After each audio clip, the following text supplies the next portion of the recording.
Merhaba arkadaşlar, kanalıma hoş geldiniz. Bugün sizlerle yeni yıl konsepti hazırlayacağız. Bere öreceğiz, çift kombine olarak öreceğiz. Erkek bereye bıyık ikonu, bayan bereye gözlük ikonu yerleştireceğiz ve tamamlayacağız. Minik detaylar ama keyifli bir anlam katacak. Ve yılın son günlerinde güzel fotoğraflar çekerek hatıra bırakabilirsiniz. Arkadaşlar bir de şu konuya değinmek istiyorum. Bu videolar hazırlanırken çekiminden örgüsüne, editlemesine kadar gerçekten büyük emekler harcanıyor. Eğer emeğimi desteklemek isterseniz kanalıma abone olup videoyu beğenmeniz ve bildirimleri açmanız benim için gerçekten çok kıymetli. Şimdiden hepinize mutlu, sağlıklı ve bol örgülü bir yıl diliyorum. Şimdi beremize başlamadan önce malzemelerimizi saymak istiyorum. Kırmızı beyaz yeni yıl konseptine uygun renkler kullanacağım. Ve ikon içinde şöyle koyu kahve bir rengim var. Ama siz bu rengi siyah da kullanabilirsiniz ya da elinizde bulunan farklı bir renk de kullanabilirsiniz. Tamamen size kalmış.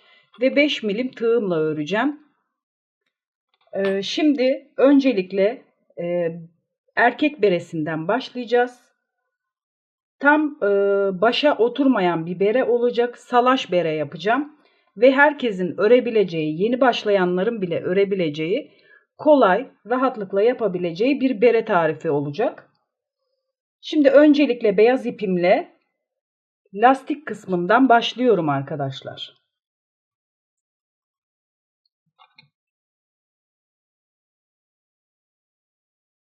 Şimdi zincirlerimi çekiyorum.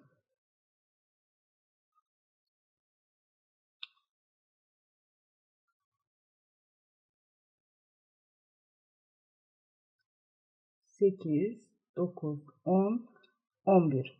Toplamda 11 tane zincir çekiyorum arkadaşlar. 10 zincirle devam edeceğiz.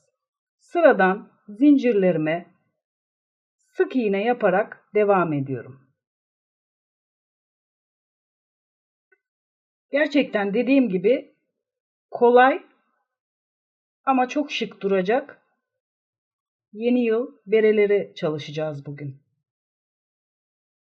Şimdi sıramın sonuna kadar sık iğnelerimi yapıyorum. Şimdi ben size ölçüleri de vereceğim arkadaşlar.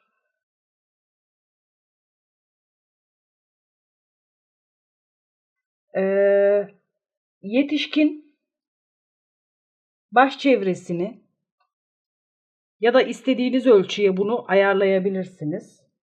Yetişkin baş çevresini kaşımızın 1-2 santim üzerinden olacak şekilde başımızın arkasına gelecek şekilde çevreliyoruz ve ölçüyoruz.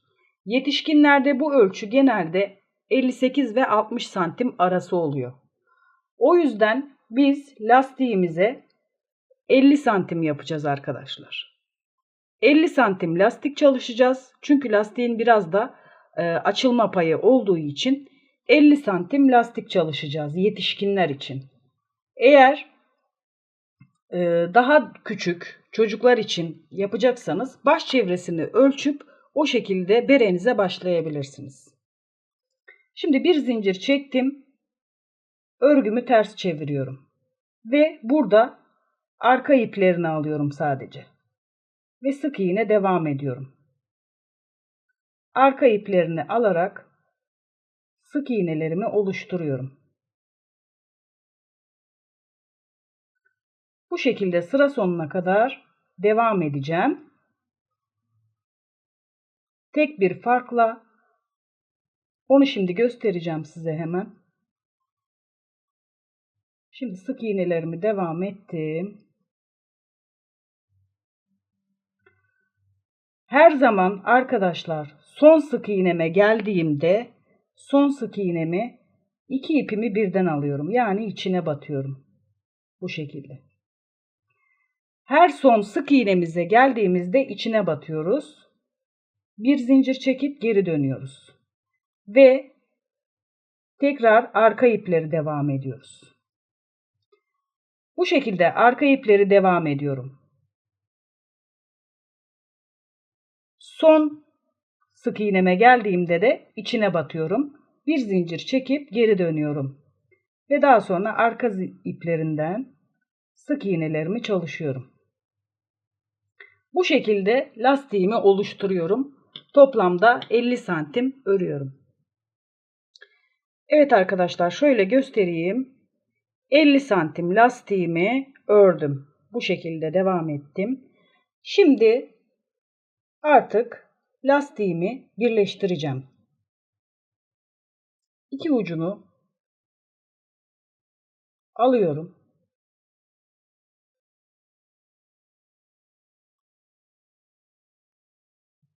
Şimdi ters tarafından tutacağız.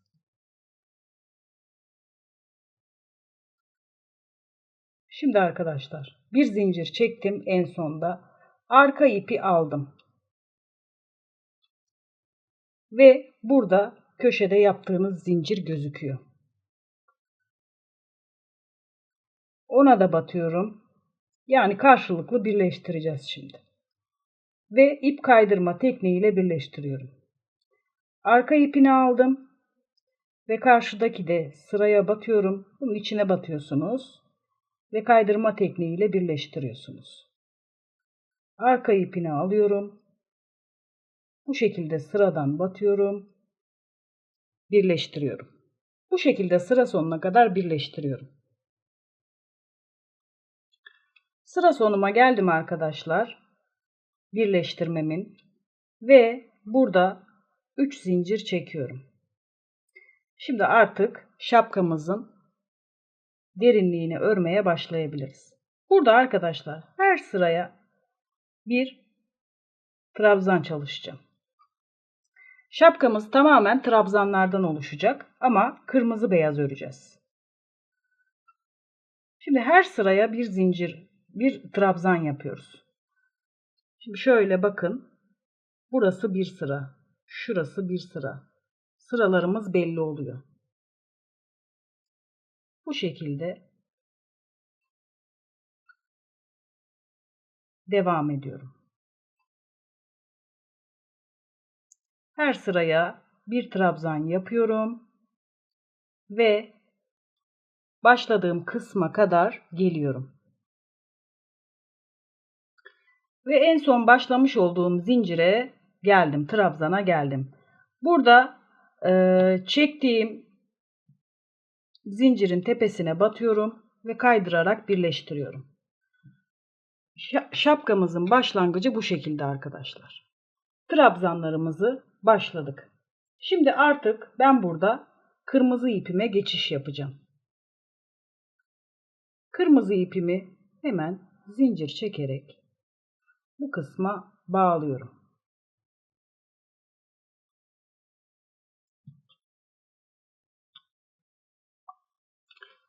Evet, ipimizi kestik, bağladık, 2 zincirimizi attık. Şimdi artık her trabzanın başına aynı şekilde arkadaşlar arttırma, eksiltme yapmadan trabzanlarımı devam ediyorum. Şapkamız çok kolay, çok basit. Bu şekilde trabzanlarımı her sıraya bir trabzan devam ediyorum. Bunu arkadaşlar salaş bir bere olacağı için toplamda 30 santime kadar örüyorum. 30 santim aynı şekilde beremi trabzanlarla devam edeceğim. Yalnız şöyle bir şey var. 2 sıra kırmızı, 2 sıra beyaz. 2 sıra kırmızı, 2 sıra beyaz değiştirerek lastik dahil 30 santim ulaşana kadar öreceğim. 30 santime geldiğimizde eksiltmelerimize başlayıp beremizi kapatacağız. Evet arkadaşlar, şimdi beremi toplamda 30 santim öreceğiz demiştim. Bana 30 santim biraz kısa geldi. O yüzden ben 34 santime kadar yükselttim. Yani toplamda 34-35 santimde bitirebilirsiniz berenizi. Son bitirme sırasını da göstereceğim şimdi size hemen. Ben şimdi burada son sıramdayım. Kırmızı ipimi bağladım ve kırmızıyla bitirme sırasını göstereceğim size. Arttırma veya eksiltme yapmıyoruz. Beremiz çok basit. Şimdi tekrar trabzanlarıma geçince şöyle bir teknik uygulayacağım. Çünkü buralardan ip geçireceğim ve üst kısmını bağlayacağım için. Şimdi 10 trabzan çalışacağım ve bir trabzan yapmayacağım. Atlayacağım bir zincir çekerek. Oraya bir kafes oluşturacağım ip geçirmek için. Şimdi 3 trabzan oldu. 4 5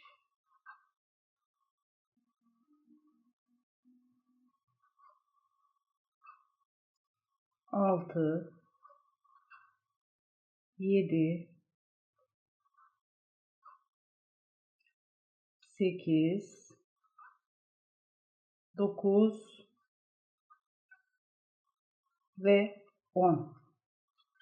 10 trabzan çalıştıktan sonra arkadaşlar bir zincir çekiyorum. Tığımın başını doluyorum ve burada bir trabzan atlıyorum. Bir trabzan atlayıp bir sonrakine batıyorum. Eğer siz berenizi farklı ölçülerde çalıştıysanız, küçük ya da daha geniş çalıştıysanız, daha geniş çalışırsanız çok salaş durabilir. O yüzden verdiğim ölçülerde çalışın. Ya da daha dar yapmaya çalışın, sıkı bir bere olsun istiyorsanız.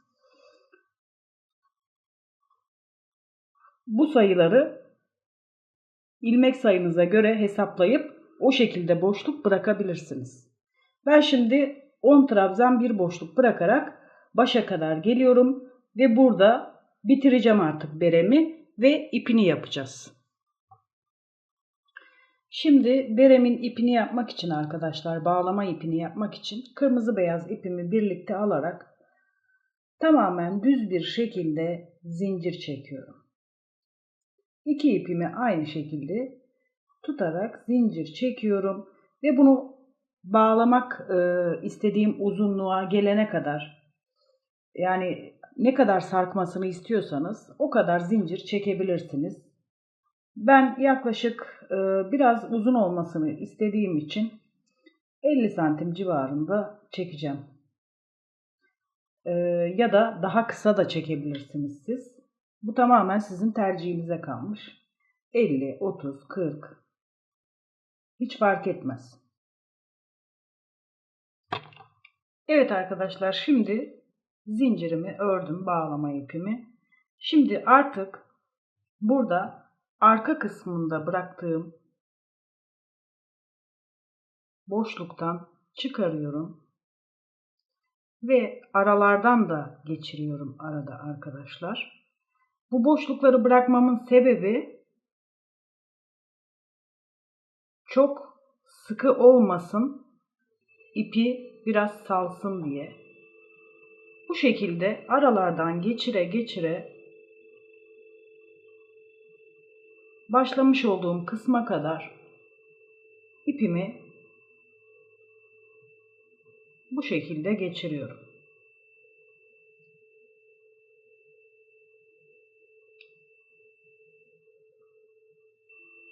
Bakın şimdi tamamen hepsini geçirdim. Bu şekilde büzgülü oldu. Ve buradan düğüm atıyorum. Bunu istediğiniz zaman söküp boyunluk olarak da kullanabilirsiniz aynı zamanda. Evet, şöyle sarkacak şekilde bırakıyorum ipini. Evet, üstten görüntüsü de bu şekilde. Başımıza giydiğimiz zaman bu şekilde hemen geniş açıdan göstereceğim size. Evet, geniş açı görüntüsü de bu şekilde.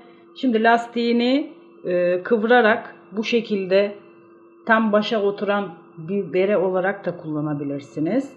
İsterseniz bunu bu şekilde arkadan daha sarkık durabilen, salaş durabilen rahat bir bere olarak da kullanabilirsiniz. Şimdi buraya da hemen bir bıyık ikonu ekleyeceğiz erkek beremiz için. Şimdi hemen bıyık yapılışını anlatmaya başlıyorum. Şimdi bıyık ikonumuzu başlıyoruz. Onun için başlangıçta 33 tane zincir çekiyorum. Şimdi 33 tane zincirimi çektim arkadaşlar. Hemen son çekmiş olduğum zincirden saymaya başlıyorum. 1, 2, 3 ve 4. Dördüncüye batıyorum ve buraya ilmek kaydırdım.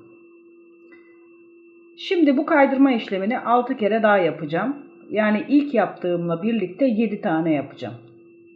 Hemen 7 tane ilmek kaydırma yapıyorum. Şimdi kaç tane yaptık? 1, 2, 3, 4, 5, 6 ve 7.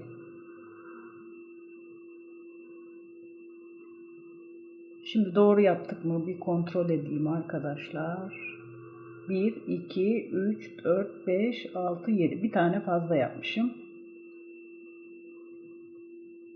Şimdi 7 tane ilmek kaydırma yaptık. Tığımın başını doluyorum.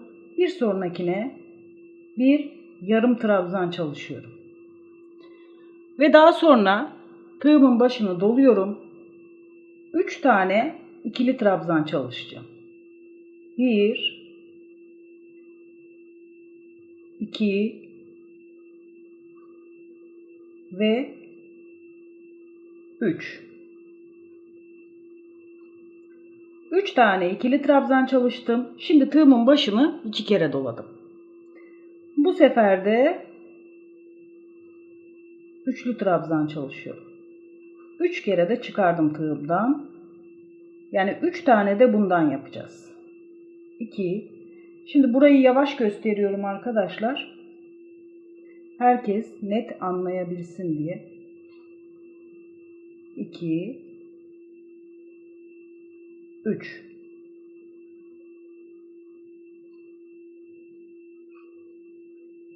Evet bakın bıyığımızın bir yarı kısmı oluştu zaten. Şimdi 3 tane de üçlü trabzanımızı çalıştık. Şimdi tığımın başını doladım. Bir sonrakine yarım trabzan çalışıyorum. Yarım trabzandan sonra bir sonrakine ip kaydırma yapıyorum. Şimdi ben bıyığımın bir kısmını yani yarı kısmını tamamlamış oldum. Diğer yarısına geçiyorum hemen. Buraya bir sonrakine bir yarım trabzan çalışıyorum. Ve daha sonra buraya tekrar 3 tane üçlü trabzan yapacağım. 1, 2,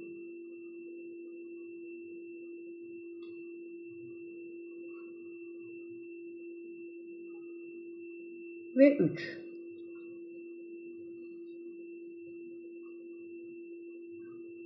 Şimdi 3 tane üçlü trabzan yaptım. 3 tane üçlü trabzanın arkasından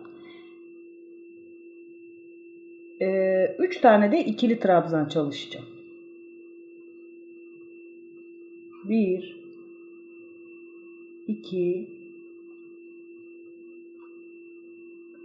ve 3. Yani aslında diğer kısımdaki işlemleri tekrarlamış oluyorum sırasıyla. Şimdi 3 tane de ikili trabzan çalıştım. Şimdi bir tane yarım trabzan yapıyorum yanına hemen.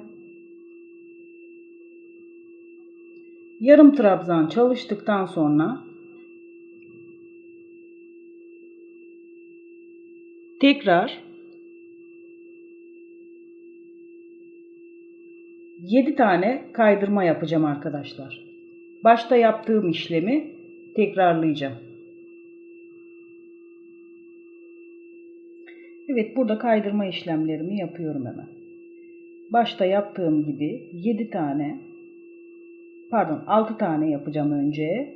2, 3, 4, 5 ve 6. 6 tane yaptıktan sonra 1, 2, 3 zincir çekiyorum. O yukarı kıvrılma kısmını çalışacağım. 3 zincir çektikten sonra buradaki son zincirimin tepesine batıp tekrar kaydırma işlemi yaptım. Yani burada bıyığımızın en baştaki kıvrım işlemini yapmış olduk. Şimdi arkadaşlar buradan itibaren ters dönüyorum. Şimdi nasıl dönüyorum? Hemen göstereyim size. Bu şekilde dönmüyorum. Tam altını çeviriyorum bıyığın. Yani motifimin altını çeviriyorum. Şimdi bu kısımda 3 tane yaptım, döndüm. Ve bu kaydırmaların olduğu her bir kısma toplamda 7 tane kaydırmamı tekrar yaparak burada arttırma yapmış olduğum kısma kadar geliyorum. Yani artık motifimi tam birleştiriyorum örneğimi. Şimdi hemen şöyle 1, bakın burada belli oluyor zaten zincirler. 2, 3,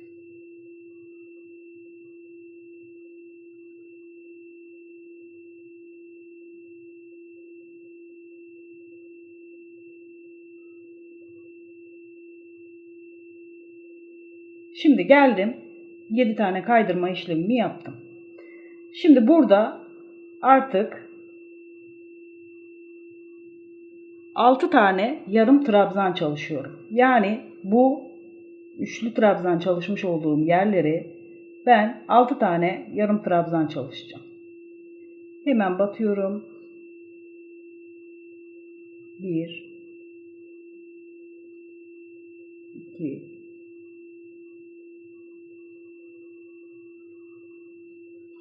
3,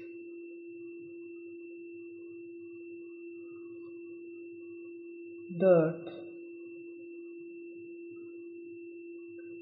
5 ve 6. 6 tane yarım trabzan çalıştım arkadaşlar. Bakın. 6 tane yarım trabzan çalıştıktan sonra tam bu orta kısma geldim. Orta kısımda batıyorum. Bir kaydırma tekniği çalışıyorum. Ve daha sonrasında gene bu trabzanların üzerine 6 tane yarım trabzan ve kaydırma kısmına gelince de tekrar kaydırma işlemiyle devam edeceğim.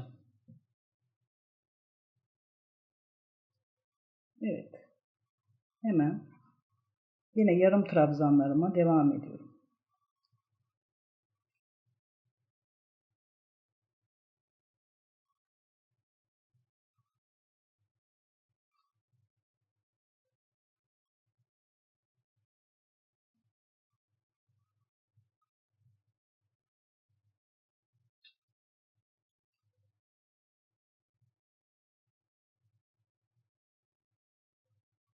Ve daha sonra burada zaten 7 tane kalıyor ve yapmış olduğunuz buradaki kaydırma işlemleri belli oluyor. Aynı kaydırma yaptığım işlemlerin başına yine kaydırma yaparak devam ediyorum.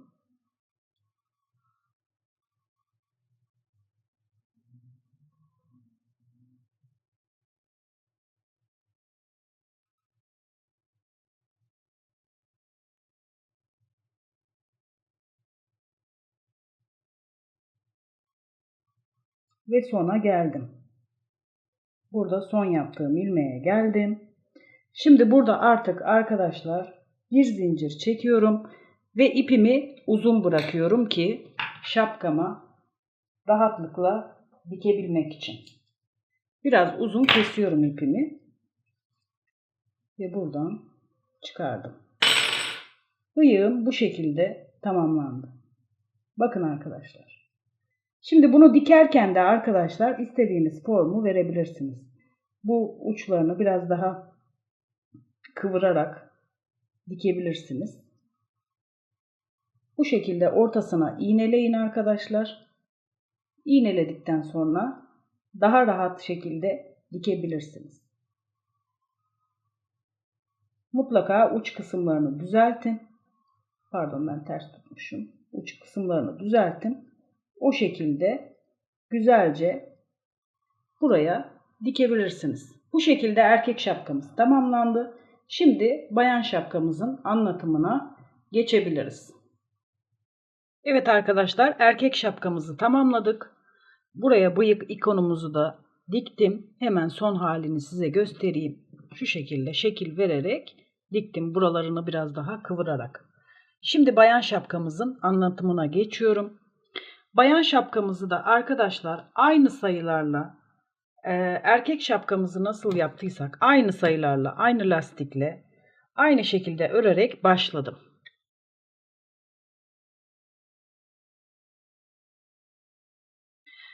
Ve daha sonra 12 santim olana kadar, lastik dahil 12 santim olana kadar. Burada 6 tane 6 sıra trabzan gittim ve başlangıç kısmıma geldim tekrar. Şimdi arkadaşlar burada 4 tane eksiltme yapacağız ve buralara rastgele hiç sayı tutturmaya çalışmayın. Sayı fark etmez çünkü aynı formda daralacağı için çok önem teşkil etmiyor. Sadece her sırada 4 ilmek eksiltmeniz önemli olan. Şimdi işaretleyicilerimi taktım bu şekilde. Sadece aralarında belli sayı olması için. Şimdi başlangıç kısmıma geldim. Tığımı doladım. Hemen burada diğer trabzana geçiyorum. Ve burada eksiltmemi yapacağım arkadaşlar. Tığımın başını doluyorum. Battım. Bir trabzanımı aldım. Kapatmıyorum. Hemen tığımın başını doluyorum. Tekrar bir tane daha trabzanımı alıyorum ve üçünü bir çıkarıyorum. Yani arkadaşlar ben burada 2 tane eksiltme yapmış oluyorum. Ve daha sonra trabzanlarımı devam ediyorum. Ve diğer koymuş olduğum işaretleyici kısımlara geldiğim zaman oralarda da tekrar bir eksiltme yaparak bir üst sıraya geçiyorum. Şimdi arkadaşlar burayı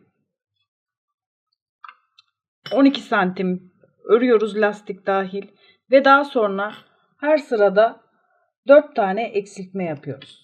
Şimdi bu sırada 4 eksiltme yaptım. Daha sonra bir sıra düz gidiyorum. Tekrar 4 eksiltme yapıp bir sıra düz gidiyorum. Bu şekilde bu genişlik 8-9 santime inene kadar bu şekilde eksiltmelerime devam ediyorum. Bir sırada 4 tane eksiltme yapıyorum. Bir sonraki sırayı düz örüyorum. Bu şekilde devam ediyorum. Aldığında artık kuyruğumuzun boru gibi olan kısmına, yani ince kısmına geçiyoruz. Burada eksiltmelerimizi yavaşlatacağız. Şimdi bir sıra arttırma, bir sıra düz gidiyorduk. Şimdi 2 sıra düz gideceğiz. Bir sıra eksiltme gideceğiz. Pardon, arttırma dedim. Eksiltme gideceğiz. 2 sıra düz, bir sıra eksiltme. Eksiltme sıralarında gene aynı şekilde 4 trabzan eksiltiyoruz. 2 yandan yani 4 bölgesinden şöyle ortasından bir de bu iki ortasından eksiltmeleri yaparak gidiyoruz. 4 santim olana kadar eksiltmemizi bu şekilde yapacağız. Yani eksiltmelerimizi yavaşlatacağız. 2 sıra düz örüyorum. Bir sırada 4 eksiltiyorum. 4 santim şu genişlik ölçüsü 4 santim kalana kadar devam ediyorum. Evet, artık 4 santime kadar eksiltmelerimi tamamladım. Burada o şapkamızın uç kısmına, sivri kısmına geçtik. Şimdi bu genişlik 4 santime ulaştığında artık arttırma, eksiltme yapmadan bunu dümdüz örmeye devam ediyoruz arkadaşlar. Ta ki şapkamızın boyutu öreceğimiz boyuta ulaşana kadar. Ben omuz hizasında bitireceğim. Ölçülerimi de onun aralığında verdim. Eksiltme kısmı size vermiş olduğum tabloda. Bu kuyruk kısmı mantık olarak aynı gidiyor arkadaşlar. Sadece eksiltmelerinizi yavaşlatıyorsunuz. Ve kuyruk kısmına mesela ben 8 santimden sonra geçtim. Orada yaşa göre tabloda hangi santime geldiğinizde kuyruk boru kısmına geçtiğinizi söyledim santim olarak. Şimdi ben şapkamın uzunluğu bitene kadar arttırma eksiltme yapmadan devam ediyorum ve daha sonra şapkamı bitirip bu uç kısmını kapatıp pomponumu ekleyeceğim.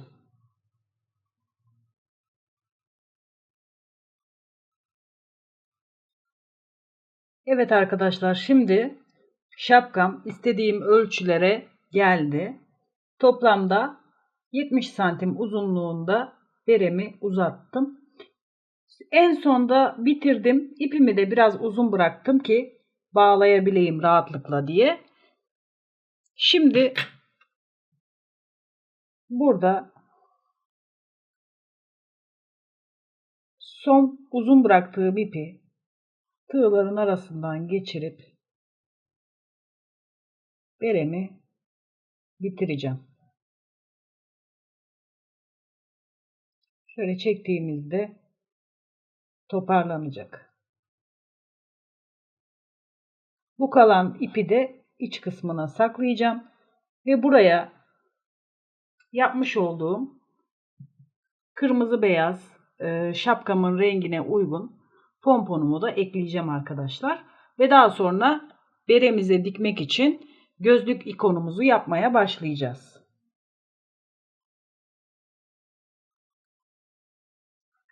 Bu şekilde ipi biraz uzun bırakıyorum ve iğneleri aralıkla iğnelerin içinden geçiriyorum ve daha sonra toparlayacağım.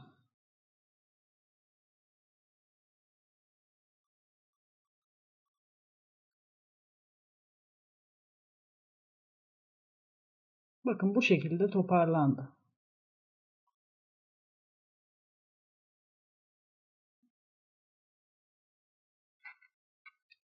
Ve daha sonra bu ipimi beremin tersine, bakın bu şekilde bitti.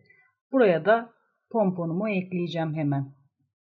Onun da ipini iç kısma saklayacağım ve hemen gözlük ikonuna geçebiliriz. Evet arkadaşlar, şapkamız hazır. Şimdi gözlük ikonunu yapmaya başlıyoruz. Hemen şapkamı kenara alıyorum ve gözlük ikonuma başlıyorum. Şimdi koyu renk ipimi aldım. 15 tane zincir çekeceğim. 1, 2, 3, 4, 5, 6, 7, 8, 9, 10, 11, 12, 13, 14, 15. 15 zincirimi çektikten sonra en baş ilmeğe sabitliyorum.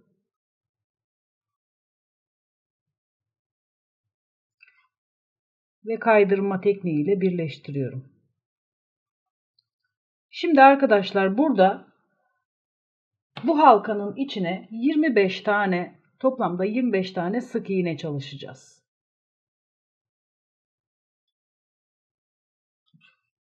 1, 2, bu şekilde 25 tane sık iğneyi örmüş olduğum zincirin etrafına dolduruyorum. 25 tane sık iğnemi doldurdum ve en başta çekmiş olduğum zincirin tepesine batıyorum. Ve kaydırma tekniğiyle birleştirdim. Bir zincir çekiyorum ve burada ipimi kesiyorum. Ve bunun gibi aynı şekilde bir tane daha halka oluşturuyorum. Aynı sayılarla. Evet, aynı şekilde bir halka daha oluşturdum. Burada artık ipimi koparmadan en son bitirmiş olduğum zincirin tepesine batıyorum. ve kaydırma yöntemiyle bu iki halkayı birbirine birleştiriyorum. Bu şekilde birleştirdim. Şimdi artık gözlüğümün diğer kısımlarını oluşturacağım. Şimdi burada toplamda 8 tane sık iğne çalışıyorum. 1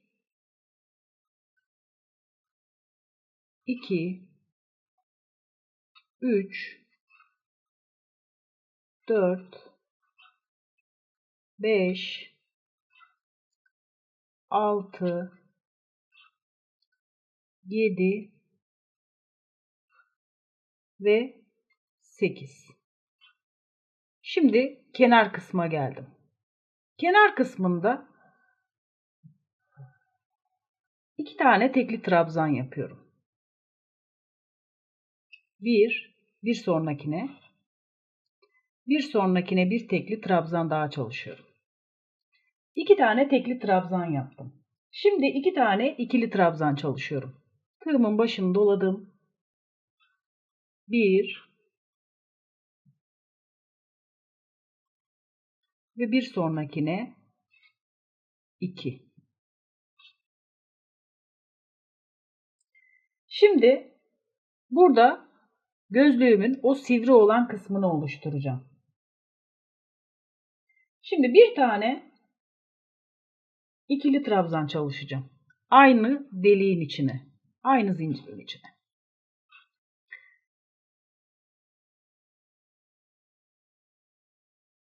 Bir tane ikili trabzan çalıştım. Şimdi 2 tane üçlü trabzan çalışacağım.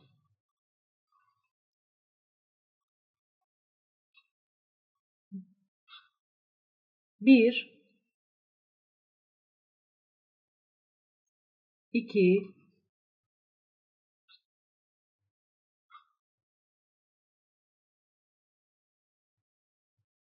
Evet, 2 tane üçlü trabzan çalıştım. Şimdi bir tane ikili, 2 tane üçlü trabzan çalıştım. 2 zincir çekiyorum. Tığımın başını doluyorum ve 2 tane tekrar üçlü trabzan çalışıyorum. Aynı deliğin içine, aynı zincirin içine. 1 ve 2. 2 tane üçlü trabzanda çalıştıktan sonra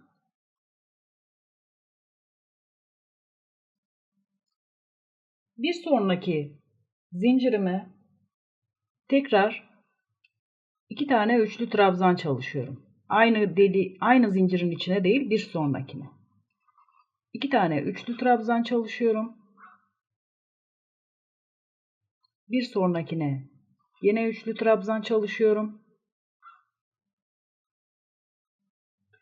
Ve bir sonrakine ikili trabzan çalışıyorum. Bir sonrakine tekrar bir tane ikili trabzan çalışıyorum. Ve bir sonrakine tekli trabzan, yani yalancı trabzan çalışıyorum.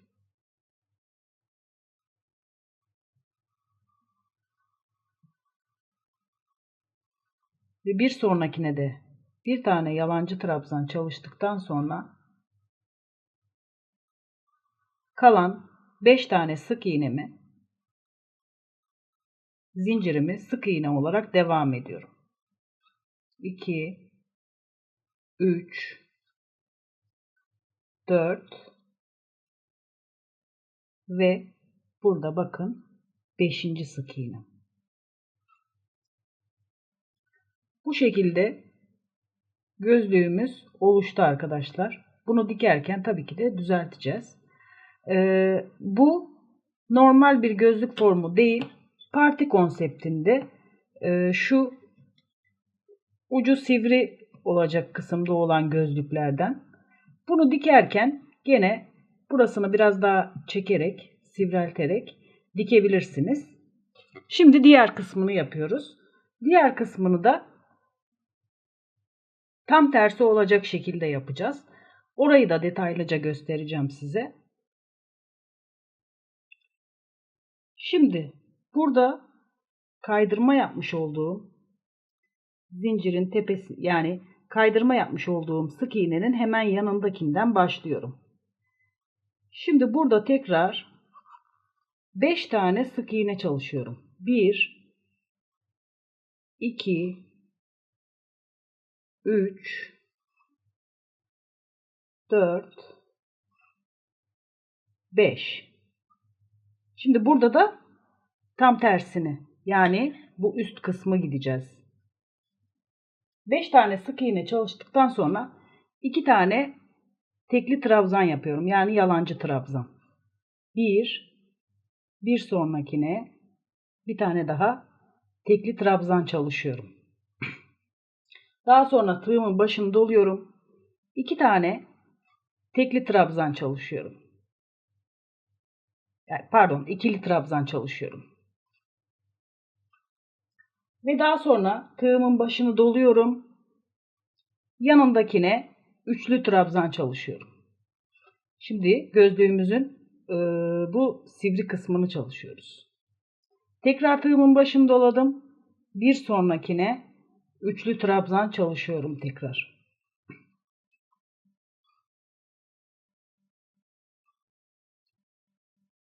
Üçlü trabzanımı çalıştıktan sonra şimdi aynı zincirin içine 2 tane üçlü trabzan çalışacağım.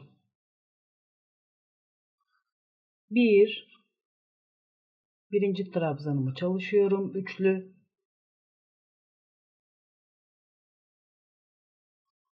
Tığımın başını tekrar doladım. Tekrar aynı zincirin içine üçlü trabzan yapıyorum.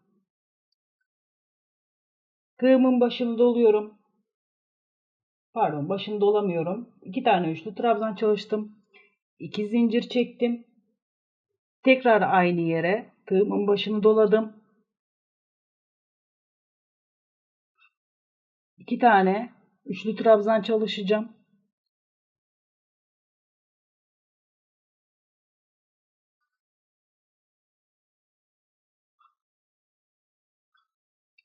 İki tane üçlü trabzan çalıştıktan sonra tığımın başını doladım.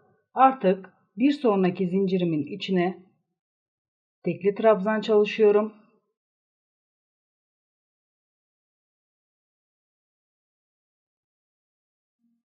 Tekrar tığımın başını doluyorum. Bir sonrakine tekrar tekli trabzan çalışıyorum. Ve daha sonra geri kalan kısmını sık iğne bitiriyorum. 1 2 3 4 5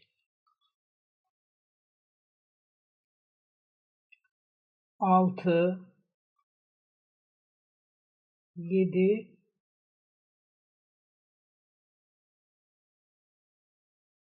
8 ve bir tane daha kaldı. 9. Şimdi arkadaşlar, bu kısım size çok açık geldiyse alt kısımdan burayı tekrar şuradan batıyorum ve gözlüğümü tam anlamıyla birleştirdim. Ve bir zincir çekip ipimi artık burada koparıyorum. Bakın, gözlüğümüz oluştu. Şimdi artık bunu şapkamıza güzelce dikmek istediğimiz formda şekil vererek dikebiliriz. Biraz daha genişletebiliriz. Biraz daha ortasını sabit tutabiliriz. Bunu artık düzgün bir şekilde şapkamıza sabitliyoruz. Evet arkadaşlar, gözlük ikonumu da bu şekilde şapkamın önüne diktim. Berelerimiz tamamlanmış oldu. İkisi de bu şekilde. Yılbaşında güzelce kullanabileceğiniz kombinimiz hazır. Biri erkek ve biri bayan kombini olarak. Beni izlediğiniz için hepinize teşekkür ediyorum. Kanalıma abone olup videolarıma beğeni ve yorum yaparsanız çok sevinirim. Şimdiden hepinize mutlu, sağlıklı bir yıl geçirmenizi diliyorum. Hepinize hoşça kalın.